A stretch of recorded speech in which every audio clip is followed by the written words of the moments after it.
What's up, everybody? I'm back with another boot review. This is my other pair of the Justin J. Max series boots.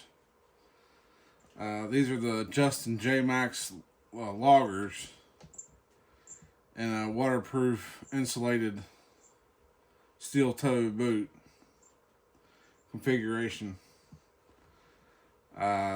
I got these boots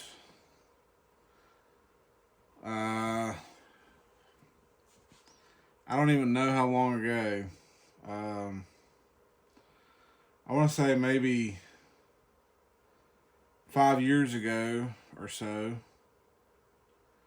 And these boots are probably honestly still being broken in because I can only wear these in the wintertime. These are my wintertime work boots for outside on the farm here. Of course, they've got these are the nice thick loggers. And this is a very tall boot. I'm not sure on the height of the boot. I want to say it's probably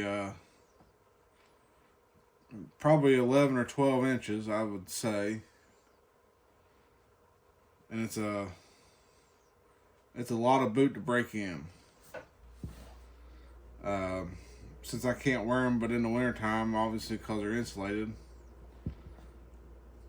it takes a long time for me to break in these boots. Of course, on the front here, we've got all original hardware, speed hooks, nothing's broken or bent. These do use a single piece bent speed hook that I'm not really a big fan of, but these ones for the most part seem to be fairly beefy.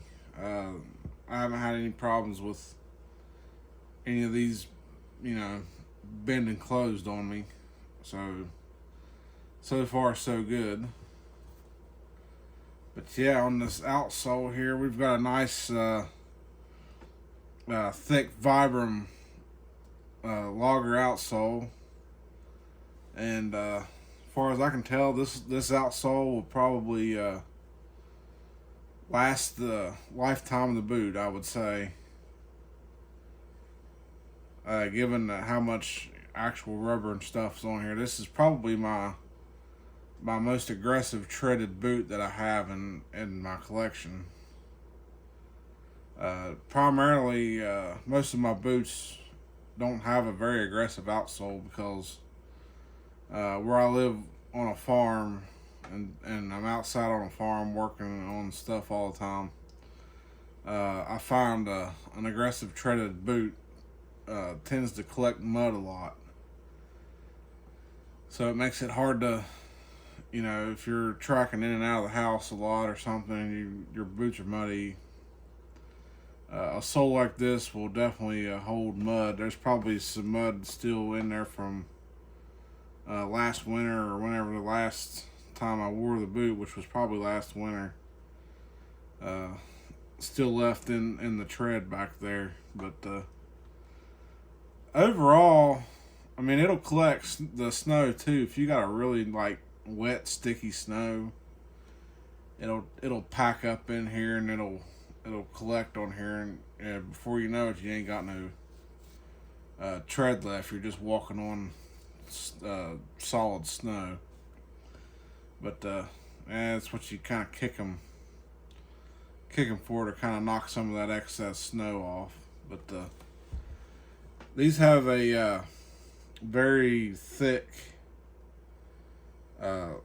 storm welt. This is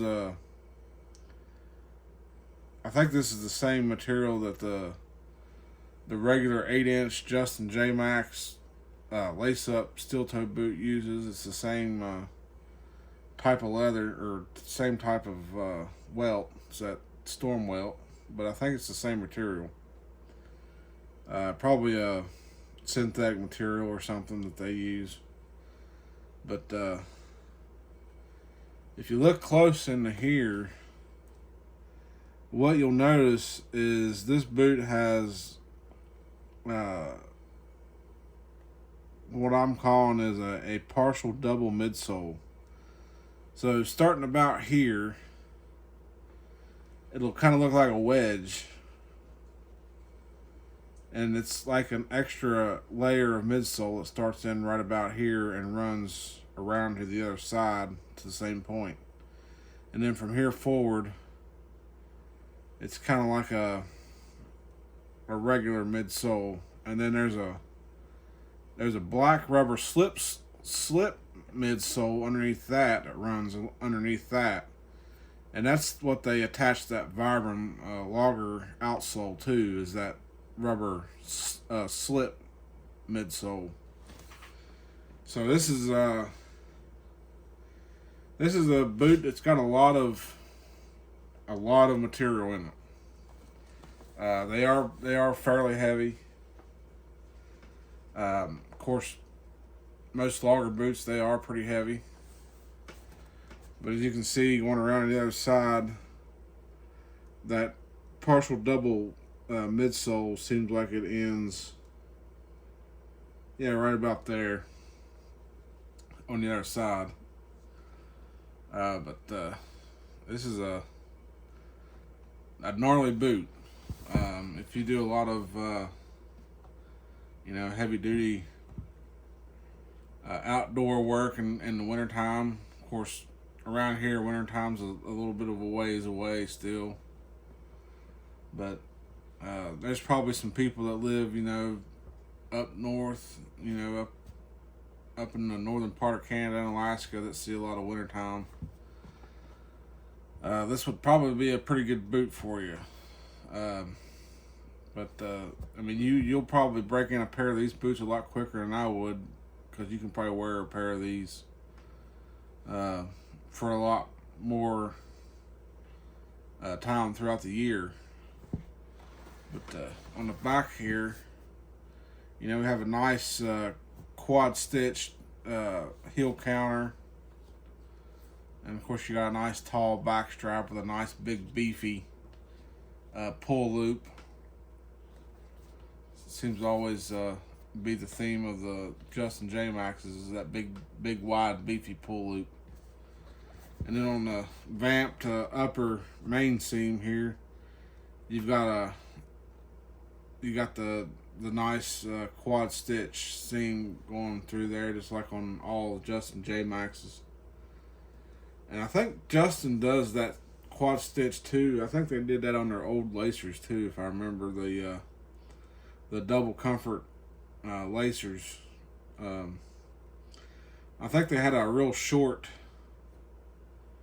well, it kind of looked short, but it was like it looked short, like a short vamped upper main seam. It was like only like that long, and it was quad stitched too. And then the heel counter, like, it come all the way around to like right through here and then went down, so it cut off. And you still have the full seam going down, but the heel counter piece would wrap on around and come down. So it was a lot fuller, a lot bigger heel counter cut on that piece. These are still using the original heavy duty waxed laces from Justin. We do have a little bit of fraying going on in some places, but this is definitely a boot that you're not going to want to, take on off a lot of times throughout the day. This is one of those boots where you put them on at the beginning of the day, and they're intended to be on your feet until the end of your day when you're finally ready to take your boots off. just basically because of how much you have to lace up and down. So you're lacing all this up, and then plus you got the upper eyelet here for the double, or the logger's knot up the top. So they definitely put that eyelet up there for you. And this is a boot that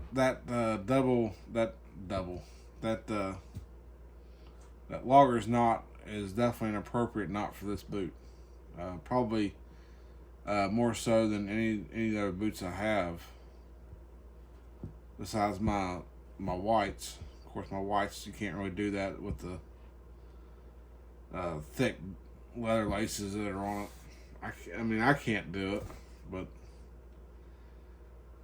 of course, down in the top here, it's got a nice, padded collar, just like on the other Justin J Maxes. I think the insole on this, yeah, the insole on these is the exact same insole that I took out of the 8-inch steel toe version. It's the same exact insole, so you still got that nice Justin J Max insole down in there. I don't know if it's showing up or not in the video, but just in case anybody can happen to find a pair of these, I'll see if I can sneak down in here and see what the model number is.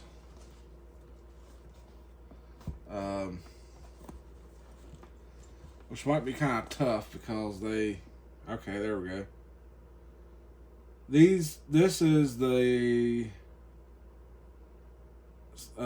model number on these is 447, just a 3-digit model number, 447. So that's pretty easy to remember. And I got these in a 10D. And I'm trying to remember exactly why that was that I got these in a 10D. I probably should have got these in a 9.5D like I did the 8-inch steel toe boots, but maybe it had something to do with the all the excess material in the lining where it's a waterproof and insulated boot. Maybe that 10D was that little extra length was going to give me the extra room necessary to fit. That's bound to be what it has to be. You tend to have to play around with the sizing on these, and I have kind of big calves, so a tall boot like this, I tend to run out of laces pretty quick when I'm trying to lace up a tall boot like this around my big calf. I about have to have a custom made boot like a White's or a Nick's or something that I can actually measure the circumference of my calf at the height of the boot, the top height of the boot, so that they cut it big enough to where I don't run out of laces and it doesn't, obviously, I can't lace the boot up all the way. So, yeah, for a wintertime boot, I mean, this is a super heavy duty boot, and I don't see any problems with this boot servicing anytime soon. This is a very, very big, it's a very, very tall, big, thick, hardy logger boot. Steel toe. All of the Justin J Max boots in the whole series, I forgot to mention in the last video, but they all have a triple rib steel shank in them too. So, a lot of companies will use like a fiberglass shank, but the Justin J Maxes, they use that triple rib steel shank in all the J Maxes. So you get that extra heavy duty build construction on these boots, but it also adds to the weight. You got a steel toe and a triple rib steel shank in there, plus this big, thick, heavy Vibram outsole and rubber slip midsole and partial double midsoles, and all this leather and insulation and waterproof booty, and it's not a light boot by no means. This one right here will definitely work your calf muscles if you've got to walk up and down a lot of hills with these. You'll definitely get a workout. This other boot over here, this is the right boot. Of course, it's got a lot of the same. It's all got the same thing going on. Still running on all the the original hardware, original Justin J Max heavy duty wax laces, and this one here, the lace right here, I've noticed in this spot is frayed a bit more than on the other boot, and I have no idea why, but I'm hoping that don't give way, because I think these laces are pretty hard to find. I'd like to find a pair for my other J Maxes so that it can be put back to original spec, but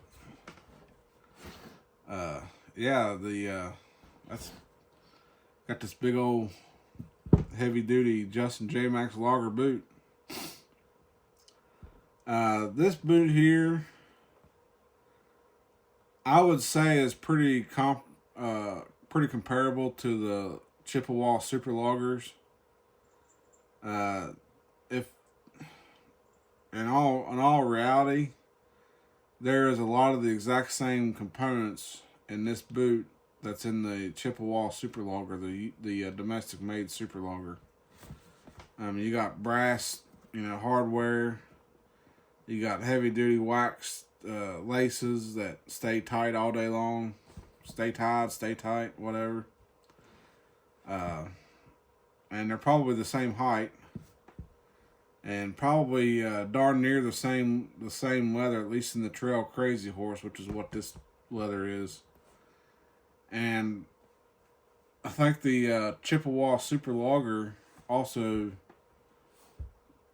just like the Justins, they have the in some layers, in some instances, it's like quad layers thick, with the welt, the double midsole, and then the rubber slip midsole, and then you got the Vibram. So you got, in some parts around the boot, it's 4 layers thick before you get to the outsole, and then after you get past the partial double thick midsole, it's down to 3 layers.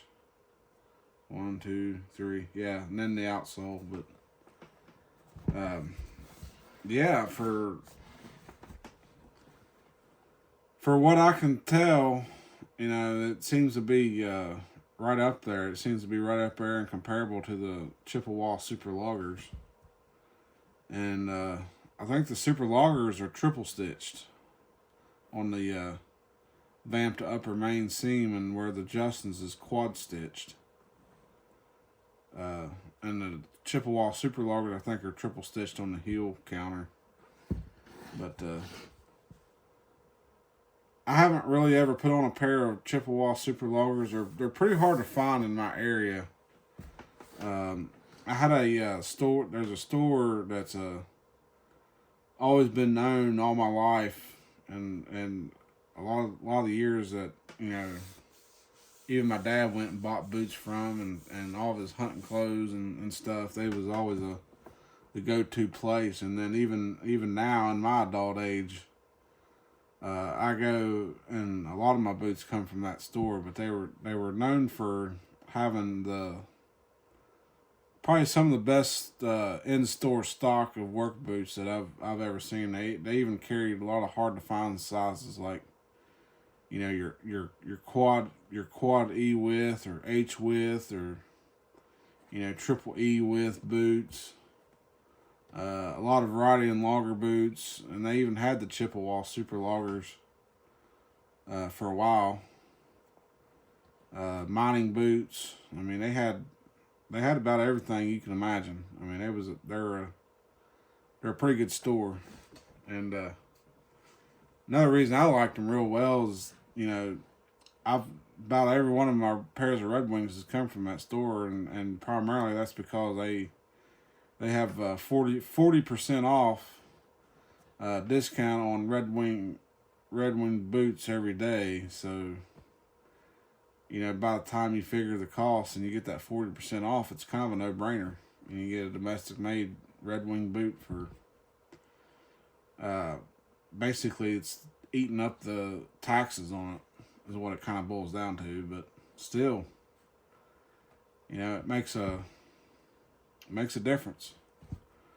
But the Chippewa Super Loggers, they do also have a triple rib steel shank in them.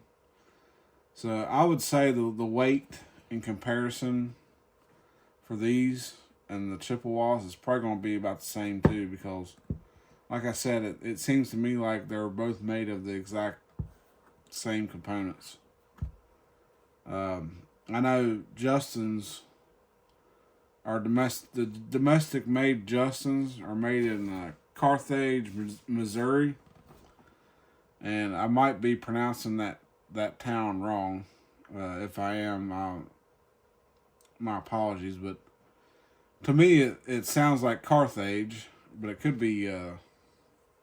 I'm sure the locals would pronounce it probably their way or something. But the Chippewas are also, the domestic made Chippewas are also made in Carthage, Missouri. So I don't know. I mean, it seems like maybe the same plant in Carthage is producing both domestic made brands like Justin and Chippewas. I could be wrong on that. They could have two separate plants. But given the build quality of this boot and the build quality of the Chippewa Super Loggers, you're getting a lot of the same build quality. You're getting a lot of the same features. A lot of the same quality of leather. So I mean, it wouldn't surprise me if both brands of boots are probably coming out of the same factory. I do know the Chippewa Super Loggers. I believe they have the Vibram Tacoma 360 Logger outsole. And this is the Vibram, I think they just call this the Vibram Tacoma outsole, but it's not the 360. The 360 has those triangle shaped, lugs in the center. And these are more of a pointed, jagged shape. So, I mean, that's probably going to be your main differences. But so far, they've been real solid boots. I've not had any problems. Like I said earlier, I've not had any problems. Their only drawbacks is the weight. If you're not used to a heavy boot, and you put these on, these are probably going to feel like you're wearing lead boots. If you're not used to the weight. I'm used to the weight, so they feel fine to me. But yeah, that's going to be probably about it on these. They are really comfortable.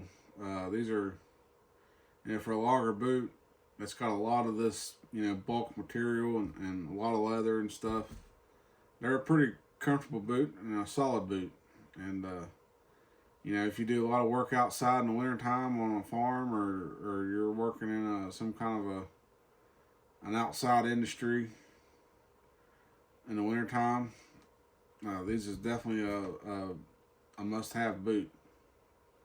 And the model number again on these is 442. These are the waterproof, insulated steel toe Justin J Max loggers. And so that's probably going to be about it. And don't forget to like, comment, and subscribe. I've noticed that people are subscribing a little bit more. So helping me out and helping the channel out, and it's not costing anybody any money to subscribe. And don't forget to hit that bell notification so you don't miss any more of my content coming down the pipeline. And we'll catch you all in the next one. Later.